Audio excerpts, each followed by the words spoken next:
Por que determinados comportamentos alheios nos incomodam muito mais do que deveriam? Todos nós julgamos, faz parte da experiência humana. Avaliamos atitudes, criticamos comportamentos, admiramos algumas pessoas e rejeitamos outras. O problema não está em fazer julgamentos, mas em compreender de onde eles surgem. Carl Jung percebeu que nem toda crítica nasce de uma observação objetiva. Muitas vezes ela revela algo muito mais íntimo, aspectos da nossa própria personalidade que ainda não conseguimos reconhecer. Esse mecanismo recebeu o nome de projeção e ocupa um lugar central na psicologia analítica.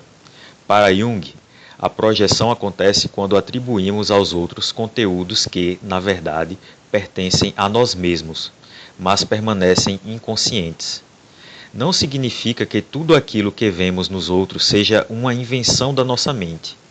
As pessoas realmente podem ser arrogantes, invejosas, manipuladoras ou desonestas. O ponto é outro.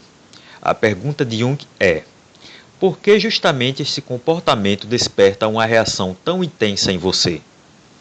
Há pessoas que parecem incapazes de conviver com qualquer demonstração de ambição. Enxergam interesse em toda parte. Outras se irritam profundamente com quem demonstra confiança em si mesmo, interpretando qualquer segurança como arrogância. Algumas condenam qualquer expressão de sexualidade. Outras parecem obcecadas em denunciar a vaidade alheia.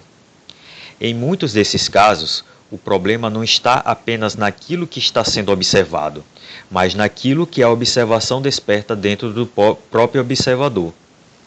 A projeção acontece porque é mais fácil enxergar determinados impulsos fora de nós do que admitir que eles fazem parte da nossa natureza. Reconhecer a própria inveja é desconfortável. Admitir a própria necessidade de reconhecimento pode ferir a imagem que construímos de nós mesmos. Aceitar que sentimos desejo, orgulho, ciúme ou vontade de poder exige uma honestidade que poucas pessoas estão dispostas a enfrentar. Então, a mente encontra uma solução mais confortável: localizar tudo isso nos outros. É por isso que Jung dizia que aquilo que permanece inconsciente tende a aparecer na forma de projeção. O conteúdo continua existindo, mas deixa de ser percebido como algo interno. Em vez de dizer, eu também carrego esse impulso, a pessoa passa a acreditar que o problema está sempre do lado de fora. Aos poucos, o mundo inteiro parece estar cheio dos defeitos que ela jamais aceitaria reconhecer em si mesma. Esse mecanismo ajuda a explicar um fenômeno muito comum: a desproporção entre o fato e a reação. Nem toda crítica revela uma projeção, mas algumas reações são intensas demais para serem explicadas apenas pelo comportamento observado. Às vezes, o que causa indignação não é o ato em si, mas o conflito interno que ele desperta. O comportamento do outro funciona como um gatilho. Ele toca exatamente naquilo que estava escondido. É nesse ponto que a figura simbólica de Asmodeus pode ser compreendida de uma maneira bastante diferente da tradição religiosa.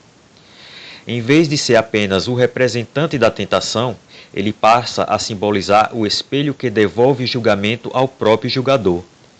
Diante dele, a pergunta deixa de ser o que há de errado com aquela pessoa e passa a ser por que isso desperta uma reação tão forte em mim. Essa mudança de perspectiva é profundamente desconfortável porque desloca o foco da moral para o autoconhecimento. Enquanto julgamos apenas o outro, permanecemos protegidos pela sensação de superioridade. Mas quando percebemos que parte da nossa indignação pode revelar um conflito interno, a posição muda completamente. O problema deixa de ser apenas o comportamento alheio e passa a incluir a maneira como nos relacionamos com os nossos próprios impulsos.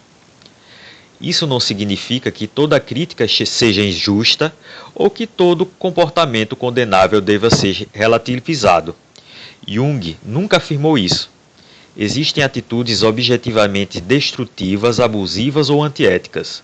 O que ele propõe é um cuidado maior antes de transformar qualquer julgamento em certeza absoluta. Porque, às vezes, aquilo que mais condenamos não é simplesmente um defeito do outro. É uma parte de nós que ainda não encontramos coragem de olhar de frente. Talvez seja por isso que o autoconhecimento seja tão exigente. Ele nos obriga a abandonar a posição confortável de quem apenas aponta erros e assumir a responsabilidade de investigar as próprias reações. A pergunta deixa de ser apenas quem está certo ou errado. Ela passa a ser o que cada encontro com o outro revela sobre nós mesmos. Sob essa perspectiva, Asmodeus deixa de ser apenas uma figura ligada ao desejo e passa a representar o momento em que nossas projeções começam a falhar. O espelho se volta para quem o segura, e aquilo que parecia ser apenas um problema do mundo revela, pouco a pouco, uma dimensão muito mais íntima. Talvez essa seja a razão pela qual alguns comportamentos nos incomodam tanto. Nem sempre porque sejam os mais graves, mas porque tocam exatamente nas regiões da nossa própria personalidade que ainda insistimos em manter escondidas.